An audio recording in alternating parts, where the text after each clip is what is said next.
दोस्तों नमस्कार। मैं ना सोनांचली कथा कहानी और उपन्यास की संग के साथ पुनः हाजिर हूँ। दोस्तों लीजिए सुनिए एक कहानी चीफ की दावत, जिसे लिखा है भीष्म साहनी ने। दोस्तों चीफ की दावत कहानी भीष्म साहनी द्वारा लिखी गई एक ऐसी कहानी है जो माँ के त्याग और बेटे की उपेक्षा का ताना बाना बुनती है। इस कहानी के माध्यम से लेखक ने एक माँ का दर्द उकेरा है जो अपने बेटे बहू के लिए बोझ के समान है। माँ ने अपने बेटे को पाल पोस कर बड़ा किया, लेकिन वही बेटा उसे बुढ़ापे में बोझ समझता है। तो दोस्तों लीजिए सुनिए कहानी चीफ की दावत का वाचन मेरे अर्थात नाथ सोनांचली के स्वर में। आज मिस्टर सामनाथ के घर चीफ की दावत थी। सामनाथ और उनकी धर्मपत्नी को पसीना पोंछने की फुर्सत न थी। पत्नी ड्रेसिंग गाउन पहने, उलझे हुए बालों का जूड़ा बनाए, मुंह पर फैली हुई सुर्खी और पाउडर को मले, और मिस्टर सामनाथ सिगरेट पर सिगरेट फूंकते हुए चीज़ों की फेहरिस्त हाथ में थामे एक कमरे से दूसरे कमरे में आ जा रहे थे। आखिर 5 बजते बजते तैयारी मुकम्मल होने लगी।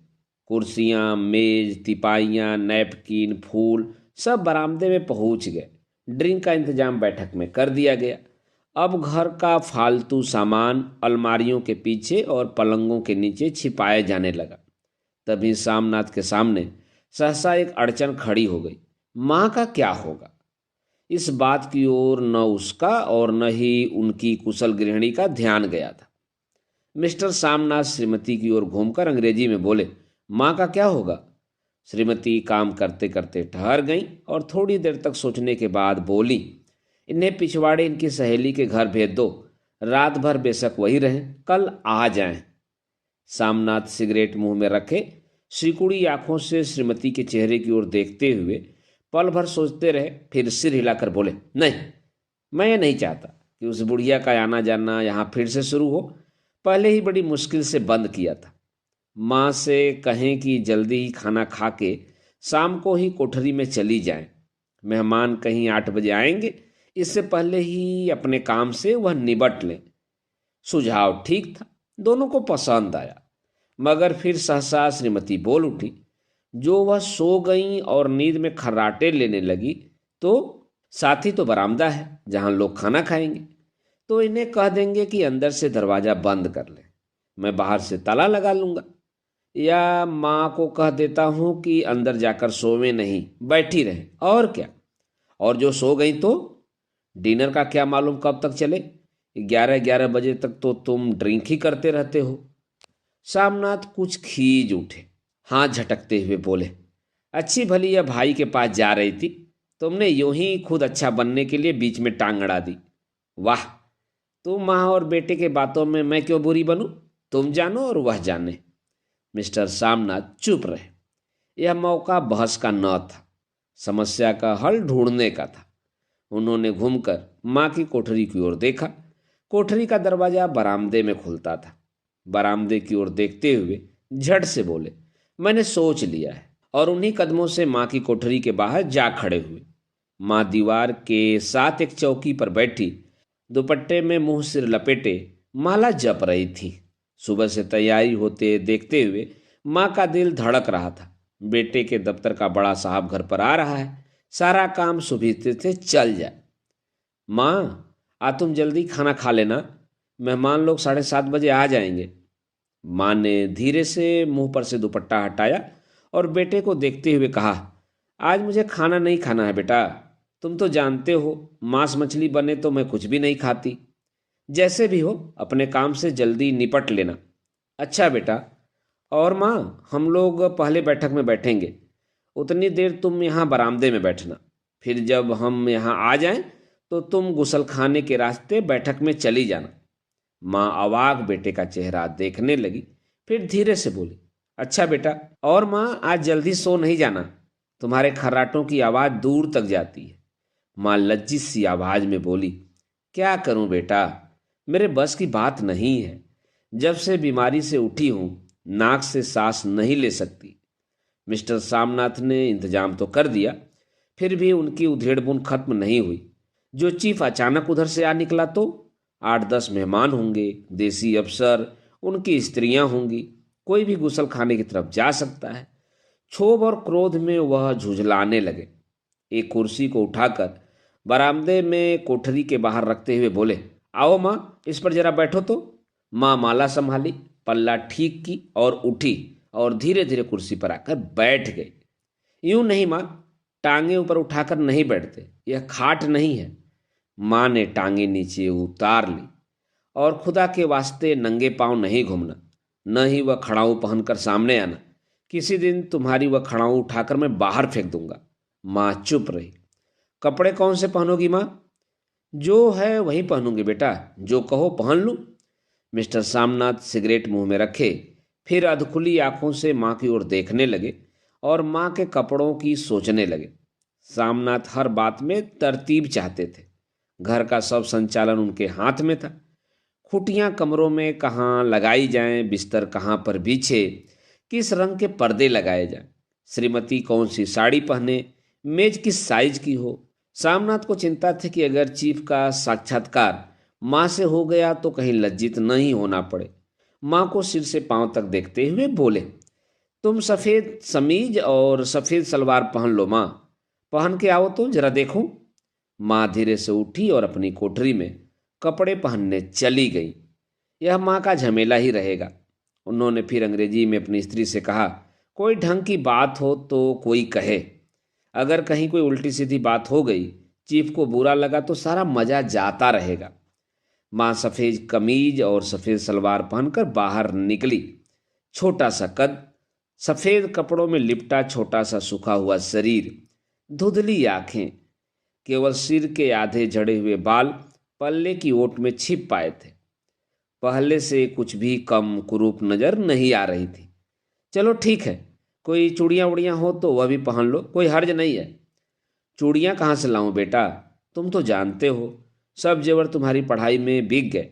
यह वाक्य सामनाथ को तीर की तरह लगा। तिनक कर बोले, यह कौन सा राग छेड़ दिया माँ, सीधा कह दो ना, नहीं है जेवर बस। इससे पढ़ाई वढ़ाई का क्या ताल्लुक है? जो जेवर बिका तो कुछ बनकर ही आया हूँ, निरा लंडूरा तो नहीं लौट आया। जितना दिया था उससे दुगना ले लेना। मेरी जीभ जल जाए बेटा, तुमसे जेवर लूंगी, मेरे मुंह से यूं ही निकल गया। 5:30 बज चुके थे। अभी मिस्टर सामनाथ को खुद ही नहा धोकर तैयार होना था। श्रीमती कब की अपने कमरे में जा चुकी थी। सामनाथ जाते हुए एक बार माँ को हिदायत करते हुए कहा, माँ, रोज की तरह गुमसुम बन के नहीं बैठी रहना। अगर साहब इधर आ निकलें तो कोई बात पूछे तो ठीक तरह से बात का जवाब देना। मैं न पढ़ी न लिखी बेटा, मैं क्या बात करूंगी, तुम कह देना माँ अनपढ़ है, कुछ जानती समझती नहीं है, वह नहीं पूछेगा। 7 बजते बजते माँ का दिल धक धक करने लगा। अगर चीफ सामने आ गया और उसने कुछ पूछा तो वह क्या जवाब देंगी। अंग्रेज को तो दूर से ही देखकर घबरा उठती थी। यह तो अमेरिकी है, न मालूम क्या पूछे, मैं क्या कहूँगी। माँ का जी चाहा कि चुपचाप पिछवाड़े विधवा सहेली के घर चली जाए, मगर बेटे के हुक्म को कैसे टाल सकती थी। चुपचाप कुर्सी पर टांगें लटकाए वहीं बैठी रही। एक कामयाब पार्टी वह है जिसमें ड्रिंक कामयाबी से चल जाए। सामनाथ की पार्टी सफलता के शिखर चूमने लगी। वार्तालाप उसी रौ में बह रहा था जिस रौ में गिलास भरे जा रहे थे। कहीं कोई रुकावट न थी, कोई अड़चन न थी। साहब को विस्की पसंद आई थी, मेम साहब को पर्दे पसंद आए थे, शोभा कवर का डिजाइन पसंद आया था, कमरे की सजावट पसंद आई थी। इससे बढ़कर क्या चाहिए। साहब तो ड्रिंक के दूसरे दौर में ही चुटकुले और कहानियां कहने लग गए थे। दफ्तर में जितना रौब रखते थे, यहाँ पर उतने ही मस्त मगन हो रहे थे। और उनकी स्त्री काला गाउन पहने, गले में सफेद मोतियों का हार, सेंट और पाउडर की महक से ओत प्रोत कमरे में बैठी सभी देसी स्त्रियों की आराधना का केंद्र बनी हुई थी। बात बात पर हंसती, बात बात पर सिर हिलाती और सामनाथ की स्त्री से तो ऐसे बातें कर रही थी जैसे उनकी पुरानी सहेली हो। और इसी रौ में पीते पिलाते 10:30 बज गए। वक्त गुजरते पता ही न चला। आखिर सब लोग अपने अपने गिलासों में से आखिरी घूंट पीकर खाना खाने के लिए उठे और बैठक से बाहर निकले। आगे आगे सामनाथ रास्ता दिखाते हुए, पीछे चीफ और दूसरे मेहमान। बरामदे में पहुंचते ही सामनाथ सहसा ठिठक गए। जो दृश्य उन्होंने देखा उससे उनकी टांगें लड़खड़ा गई और क्षण भर में सारा नशा हिरण होने लगा। बरामदे में ऐन कोठरी के बाहर माँ अपनी कुर्सी पर ज्यों की त्यों बैठी थी, मगर दोनों पांव कुर्सी की सीट पर रखे हुए और सिर दाएं से बाएं और बाएं से दाएं झूल रहा था और मुंह में से लगातार खर्राटों की आवाजें आ रही थी। जब सिर कुछ देर के लिए टेढ़ा होकर एक तरफ को थम जाता तो खर्राटे और भी गहरे हो उठते थे और फिर जब झटके से नींद टूटती तो सिर फिर दाएं से बाएं झूलने लगता। पल्ला सिर पर से खिसक आया था और माँ के झरे हुए बाल आधे गंजे सिर पर अस्त व्यस्त बिखर रहे थे। देखते ही सामनाथ क्रुद्ध हो उठे। जी चाहा कि माँ को धक्का देकर उठा दें और उन्हें कोठरी में धकेल दें, मगर ऐसा करना संभव न था। चीफ और बाकी मेहमान पास खड़े थे। माँ को देखते ही देसी अफसरों की कुछ स्त्रियां हंस दी और इतने में चीफ ने धीरे से कहा, पुअर डियर। माँ हड़बड़ा के उठ बैठी। सामने खड़े इतने लोगों को देखकर ऐसी घबराई कि कुछ कहते ही न बना। झट से पल्ला सिर पर रखती हुई खड़ी हो गई और जमीन को देखने लगी। उनके पांव लड़खड़ाने लगे और हाथों की उंगलियां थरथर कांपने लगी। माँ, तुम जाके सो जाओ, तुम क्यों इतनी देर तक जाग रही थी? और खिसियाई हुई नजरों से सामनाथ चीफ के मुंह की ओर देखने लगे। चीफ के चेहरे पर मुस्कुराहट थी। वह वहीं खड़े खड़े बोले, नमस्ते। माँ ने झिझकते हुए अपने में सिमटते हुए दोनों हाथ पांव जोड़े, मगर एक हाथ दुपट्टे के अंदर माला को पकड़े हुए था, दूसरा बाहर। ठीक तरह से नमस्ते भी न कर पाई। सामनाथ इस पर भी खिन्न हो उठे। इतने में चीफ ने अपना दायां हाथ हाथ मिलाने के लिए माँ के आगे किया। माँ और भी घबरा उठी। माँ, हाथ मिलाओ। पर हाथ कैसे मिलाती? दाएं हाथ में तो माला थी। घबराहट में माँ ने बायां हाथ ही साहब के दाएं हाथ में रख दिया। सामनाथ दिल ही दिल में जल उठे। देसी अफसरों की स्त्रियां खिलखिलाकर हंस पड़ी। यूं नहीं माँ, तुम तो जानती हो दायां हाथ मिलाया जाता है, दायां हाथ मिलाओ। मगर तब तक चीफ माँ का बायां हाथ ही बार बार हिलाकर कह रहे थे, कहो माँ, मैं ठीक हूँ, खैरियत से हूँ। माँ कुछ बड़बड़ाई। माँ कहती है मैं ठीक हूँ। कहो माँ, हाउ डू यू डू? माँ धीरे से सकुचाते हुई बोली, हाउ डू डू। एक बार फिर कहा उठा। वातावरण हल्का होने लगा। साहब ने स्थिति संभाल ली थी। लोग हंसने चहकने लगे थे। सामनाथ के मन का क्षोभ भी कुछ कुछ कम होने लगा था। साहब अपने हाथ में माँ का हाथ अब भी पकड़े हुए थे और माँ सिकुड़ी जा रही थी। साहब के मुंह से शराब की बू आ रही थी। सामनाथ अंग्रेजी में बोले, मेरी माँ गांव की रहने वाली हैं, उम्र भर गांव में ही रही हैं, इसलिए आपसे लजाती हैं। साहब इस पर खुश नजर आए, बोले, सच? मुझे गांव के लोग बहुत पसंद हैं। तब तो तुम्हारी माँ गांव के गीत और नाच भी जानती होंगी। चीफ खुशी से सिर हिलाते हुए माँ को टिकटिकी बांधे देखने लगे। माँ, साहब कहते हैं कोई गाना सुनाओ, कोई पुराना गीत, तुम्हें तो कितने ही याद होंगे। माँ धीरे से बोली, मैं क्या गाऊंगी बेटा, मैंने कब गाया है? वाह माँ, मेहमान का कहा भी कोई टालता है? साहब ने इतना प्रेम से कहा है, नहीं गाओगी तो साहब बुरा मानेंगे। मैं क्या गाऊं बेटा, मुझे क्या आता है? वाह, कोई बढ़िया टप्पे सुना दो, दो पत्तर अनार दे। देसी अफसर और उनकी स्त्रियों ने इस सुझाव पर तालियां पीटी। माँ कभी दिन दृष्टि से बेटे के चेहरे को देखती, कभी पास खड़ी बहू के चेहरे को। इतने में बेटे ने गंभीर आदेश भरे लहजे में कहा, माँ। इसके बाद हाँ या ना का सवाल ही न उठता था। माँ बैठ गई और छीड़ दुर्बल लरजती आवाज में एक पुराना विवाह का गीत गाने लगी। हरिया निमाए हरिया निभैड़े, हरिया ते भागी भरिया है। देसी स्त्रियां खिलखिला के हंस उठी। 3 पंक्तियां गा के माँ चुप हो गई। बरामदा तालियों से गूंज उठा। साहब तालियां पिटना बंद ही न करते थे। सामनाथ की खीज प्रसन्नता और गर्व में बदल उठी थी। माँ ने पार्टी में नया रंग भर दिया था। तालियां थमने पर साहब बोले, पंजाब के गांवों की दस्तकारी क्या है? सामनाथ खुशी से झूम रहे थे, बोले, ओह, बहुत कुछ है साहब। मैं आपको एक सेट उन चीज़ों का भेंट करूंगा, आप उन्हें देखकर खुश होंगे। मगर साहब ने सिर हिलाकर अंग्रेजी में फिर पूछा, नहीं, मैं दुकानों की चीज़ नहीं मांगता। पंजाबियों के घरों में क्या बनता है, औरतें खुद क्या बनाती हैं? सामनाथ कुछ सोचते हुए बोले, लड़कियां गुड़िया बनाती हैं, औरतें फुलकारियां बनाती हैं। फुलकारी क्या? सामनाथ फुलकारी का मतलब समझाने की असफल चेष्टा करने के बाद माँ को बोले, क्यों माँ, कोई पुरानी फुलकारी घर में है? माँ चुपचाप अंदर गई और अपनी पुरानी फुलकारी उठा लाई। साहब बड़ी रुचि से फुलकारी देखने लगे। पुरानी फुलकारी थी, जगह जगह से उसके तागे धागे टूट रहे थे और कपड़ा फटने लगा था।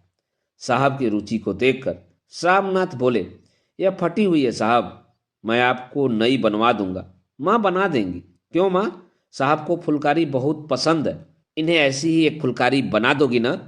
माँ चुप रही, फिर डरते डरते धीरे से बोली, अब मेरी नज़र कहाँ है बेटा, बूढ़ी आंखें क्या देखेंगी? मगर माँ का वाक्य बीच में तोड़ते हुए सामनाथ साहब से बोले, वह जरूर बना देंगी, आप उसे देखकर खुश होंगे। साहब ने सिर हिलाया, धन्यवाद किया और हल्के हल्के झूमते हुए खाने की मेज की ओर बढ़ गए। बाकी मेहमान भी उनके पीछे पीछे हो लिए। जब मेहमान बैठ गए और माँ पर से सबकी आंखें हट गईं, तो माँ धीरे से कुर्सी पर से उठी और सबसे नजरें बचाती हुई अपनी कोठरी में चली गई। मगर कोठरी में बैठने की देर थी कि आंखों में छल छल आंसू बहने लगे। वह दुपट्टे से बार बार उन्हें पोंछती, पर वह बार बार उमड़ आते, जैसे बरसों का बात तोड़कर उमड़ आया हो। माँ ने बहुतेरा दिल को समझाया, हाथ जोड़े, भगवान का नाम लिया, बेटे के चिरायु होने की प्रार्थना की, बार बार आंखें बंद की, मगर आंसू बरसात के पानी की तरह जैसे थमने में ही न आते थे। आधी रात का वक्त होगा। मेहमान खाना खाकर एक एक करके जा चुके थे। माँ दीवार से सट कर बैठी, आंखें फाड़े दीवार को देखे जा रही थी। घर के वातावरण में तनाव ढीला पड़ चुका था। मोहल्ले की निस्तब्धता सामनाथ के घर पर भी छा चुकी थी। केवल रसोई में प्लेटों के खनकने की आवाज आ रही थी। तभी सहसा माँ की कोठरी का दरवाजा जोर से खटकने लगा। माँ, दरवाजा खोलो। माँ का दिल बैठ गया, हड़बड़ा कर उठ बैठी। क्या मुझसे फिर कोई भूल हो गई? माँ कितनी देर से अपने आप को कोस रही थी कि क्यों उन्हें नींद आ गई, वह क्यों उघने लगी। क्या बेटे ने अभी तक क्षमा नहीं किया? माँ उठी और कांपते हाथों से दरवाजा खोल दिया। दरवाजा खुलते ही सामना झूमते हुए आगे बढ़ाए और माँ को आलिंगन में भर लिया। ओ अम्मी, तुमने तो आज रंग ला दिया। साहब तुमसे इतना खुश हुआ कि क्या कहूँ। ओ अम्मी, मम्मी। माँ की छोटी सी काया सिमट कर बेटे के आलिंगन में छिप गई। माँ की आंखों में फिर आंसू आ गए। उन्हें पोंछती हुई धीरे से बोली, बेटा तुम मुझे हरिद्वार भेज दो, मैं कब से कह रही हूँ। सामनाथ का झूमना सहसा बंद हो गया और उनकी पेशानी पर फिर तनाव के बल पड़ने लगे। उनकी बाहें माँ के शरीर पर से हट आईं। क्या कहा माँ, यह कौन सा राग तुमने फिर छेड़ दिया? सामनाथ का क्रोध बढ़ने लगा। बोलते गए, तुम मुझे बदनाम करना चाहती हो ताकि दुनिया कहे कि बेटा माँ को अपने पास नहीं रख सकता। नहीं बेटा, अब तुम अपनी बहू के साथ जैसा मन चाहे रहो। मैंने अपना खा पहन लिया, अब यहाँ क्या करूँगी। जो थोड़े दिन जिंदगानी के बाकी हैं, भगवान का नाम लूंगी। तुम मुझे हरिद्वार भेज दो। तुम चली जाओगी तो फुलकारी कौन बनाएगा? साहब से तुम्हारे सामने ही फुलकारी देने का इकरार किया है मैंने। मेरी आंखें अब नहीं है बेटा जो फुलकारी बना सको। तुम कहीं और से बनवा लो, बनी बनाई ले लो। माँ, तुम मुझे धोखा देके यूं ही चली जाओगी, मेरा बनता काम बिगाड़ोगी। जानती नहीं, साहब खुश होगा तो मुझे तरक्की मिलेगी। माँ चुप हो गई, फिर बेटे के मुंह की ओर देखती हुई बोली, क्या तेरी तरक्की होगी? क्या साहब तेरी तरक्की कर देगा? क्या उसने कुछ कहा है? कहा नहीं, मगर देखती नहीं कितना खुश गया है। कहता था जब तेरी माँ फुलकारी बनाना शुरू करेंगी तब मैं देखने आऊँगा कि कैसे बनाती हैं। जो साहब खुश हो गया तो मुझे इससे बड़ी नौकरी भी मिल सकती है, मैं बड़ा अफसर बन सकता हूँ। माँ के चेहरे का रंग बदलने लगा। धीरे धीरे उनका झुर्रियों भरा मुंह खिलने लगा, आंखों में हल्की हल्की चमक आने लगी। तो तेरी तरक्की होगी बेटा, तरक्की यूं ही हो जाएगी।